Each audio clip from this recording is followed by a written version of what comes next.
Мен Исина Әсел Саңқызы, Сафон Шаймерденов атындағы қалалық классикалық гимназияның ағылшын тілі мұғалімі және 8-ші сынып оқушыларының сынып жетекшісі. Бүгінгі күні облыстық деңгейде өз тәжірибеммен бөлісудемін.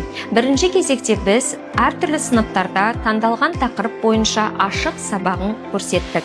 Ашық сабақта озық тәжірибе мен заманауи әдіс тәсілдермен бөліссек, қазіргі таңда біз өзімізді ең үздік сынып жетекші ретінде жоба қорғап, өзімізді үздік сынып жетекші ретінде танытпақпыз. Барлық қатысушыларға сәттілік тілеймін. Осындай тәжірибе бөлісіп, тәжірибе жинақтауға мүмкіндік беріп отырған әдістемелік орталық жұмысына үлкен алғысымызды білдіреміз.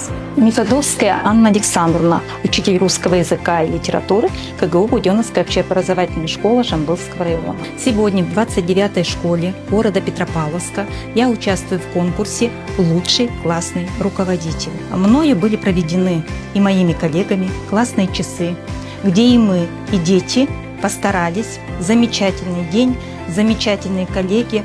Спасибо всем большое за такое отличное мероприятие.